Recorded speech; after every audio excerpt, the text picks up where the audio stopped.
मित्रांनो, प्रधानमंत्री फसल बिमा योजना ही शेतकऱ्यासाठी आहे की कंपन्यांसाठी, हा प्रश्न निर्माण होतो. मित्रांनो, प्रत्येक वर्षी या कृषी कंपन्यांना जे इन्शुरन्स उतारतात, पीक विमा उतारतात, अशा कंपन्याला 30-30, 40-40 हजार करोड रुपयाचा नफा होतो. मित्रांनो, मग या ठिकाणी आपण विचार केला जातो की ही योजना कोणासाठी आहे? नक्की शेतकऱ्यासाठी आहे का या भागभांडवलदार या कंपन्यांसाठी आणली, याचा विचार करण्याचा आता एक आपल्याला गरज आहे. मित्रांनो, आपण बघितलं असेल मागच्या आठवड्यामध्ये या सरकारनं पूर्ण 30 जिल्ह्यासाठी फक्त 1219 कोटी रुपयाचा पीक विमा मंजूर केलेला आहे आणि त्याच्या पुढं तुटपुंजा याच्यात मदत सध्याला चालू आहे मित्रांनो. आणि कंपन्यांना करोडोचा नफा होतो. मित्रांनो, आपण जर समजा उदाहरणार्थ 1000 रुपये जर टाकीत असेल पीक विम्यामध्ये, तर त्यापोटी सरकारसुद्धा त्यांचा काही हिस्सा असतो.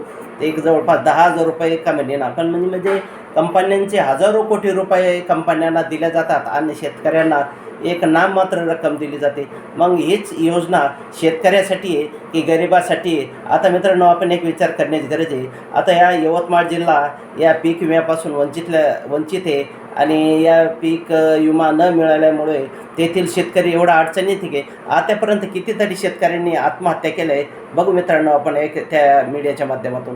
भरपाईवरून शेतकऱ्यांमध्ये नाराजी वाढली आहे. अतिवृष्टीमुळे मोठं नुकसान झाल्यानंतरही भरपाईत जिल्ह्याचा समावेश नसल्याचा आरोप होत आहे.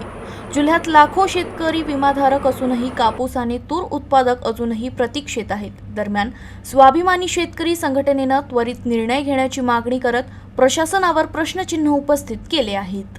गतवर्षीच्या खरीप हंगामामध्ये अतिवृष्टी व ओल्या दुष्काळामध्ये या दुष्काळाच्या दुष्टचक्रात सापडून जिल्ह्यातील शेतकऱ्यांनी 332 दिवसात 342 शेतकऱ्यांनी आत्महत्या केल्याचं शासकीय रेकॉर्डवर नोंद झालेली आहे. आणि मित्रांनो, शेतकरी अहवालानुसार या यवतमाळ जिल्ह्यामध्ये 342 शेतकऱ्यांनी आत्महत्या केलेली आहे. मग आपण भारत हा कृषीप्रधान देश म्हणतो, शेतकरी राजा म्हणतो, मग खरंच हा आपला कृषीप्रधान देश आहे का? आता मला एक सांगा, तुम्ही कुठं सरकारी नोकरदारांनी आत्महत्या केली? जिल्हा परिषद, पंचायत समिती, कलेक्टर ऑफिस, जिल्हा परिषद, जेही काही मंत्रालयापर्यंत कर्मचारी असतात, अशांनी कुठं या पैशापोटी या पगारासाठी आत्महत्या केली का? नाही. शेतकरी एवढा अडचणीत असताना सुद्धा या शासनानं एक दुर्दैवच मानावं लागेल की यवतमाळ जिल्ह्याला कुठल्याही प्रकारची मदत केली नाही. कारण काय सांगितलं की पीक पाहणी अहवाल अद्यापपर्यंत प्राप्त झाला नाही आहे. त्यामुळे तुटपुंजी बाकी जिल्ह्यालासुद्धा तुटपुंजी मदत दिली. कंपन्यांना कोटीच ते अगोदरच करोडपती आणि पुन्हा त्यांना कोटीचा नफा होतो. मित्रांनो, मग मला सांगा, ते जे जर कंपन्याला जे भरपाई देतात शेतकऱ्यापोटीच्या पीक विम्यासाठी, तेच जर प्रत्यक्ष शेतकऱ्याला दिली तर ते शेतकरीसुद्धा एक त्याच्यात फायदा होईल मित्रांनो. आणि आता किती शेतकऱ्यांनी आत्महत्या केलेलं आहे बघू आपण मीडियाच्या माध्यमातून यवतमाळ जिल्ह्यामधलं. अरे आमचा बाप मेला, बाप एक नाही, आमचे 18 बाप मेले, 18 बाप.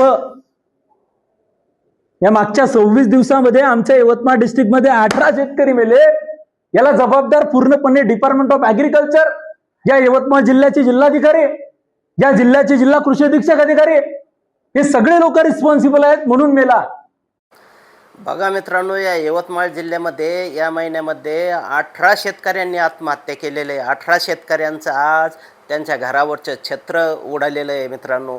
आणि अशी बिदारक परिस्थिती असताना शेतकऱ्यांसाठी या ठिकाणी पीक विमा अद्यापपर्यंत त्यांनी दिलेले आहे.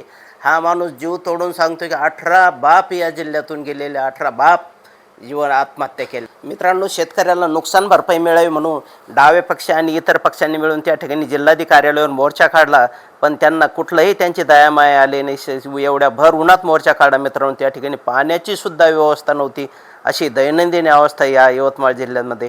प्रत्येक दिवसाला 1 ते 2 आत्महत्या होत असताना सरकार झोपलंय का, या निमित्ताने हाच प्रश्न निर्माण होतो. आणि मीडियाच्या माध्यमातून बघा मित्रांनो पुढील माहिती. अडवल्यानं आक्रमक महिला आंदोलकांनी गेटवरून आत घुसण्याचा प्रयत्न केला. त्यामुळे जिल्हाधिकारी कार्यालय परिसरात गोंधळ निर्माण झाला होता. शेतकऱ्यांना सरसकट जून 2026 पर्यंतचा थकीत कर्ज वाटप करावं यासाठी आंदोलन करण्यात आलं. यवतमाळ जिल्ह्याचा पीक दर पत्रक दुप्पट करा, अतिवृष्टीबाधित घरमालकांना आर्थिक मदत सोबत धान्य देखील द्यावं, अशा तब्बल 12 मागण्यांसाठी हा मोर्चा काढण्यात आला. पिंपळखुटीवरून हा मोर्चाला सुरुवात झाली. या मोर्चामध्ये मित्रांनो बहुसंख्य महिला यात सहभागी झाल्या होत्या आणि त्यांनी गेटवरून उड्या मारून जिल्हाधिकारी कार्यालयात घुसण्याचा प्रयत्न केला. पण मित्रांनो, आपण बघत असेल या एक अन्याय सरकारच्या गृह विभागानं पोलीस विभागानं त्यांना या गेटवरच अडवलं आणि कसल्याही प्रकारची त्यांची गैरसोय होऊ नये म्हणून कुठं पाणीसुद्धा त्यांना ठेवलं नाही किंवा एवढा भर उन्हात मोर्चा असताना त्यांचा मोर्चा या ठिकाणी अडवलेला आहे मित्र.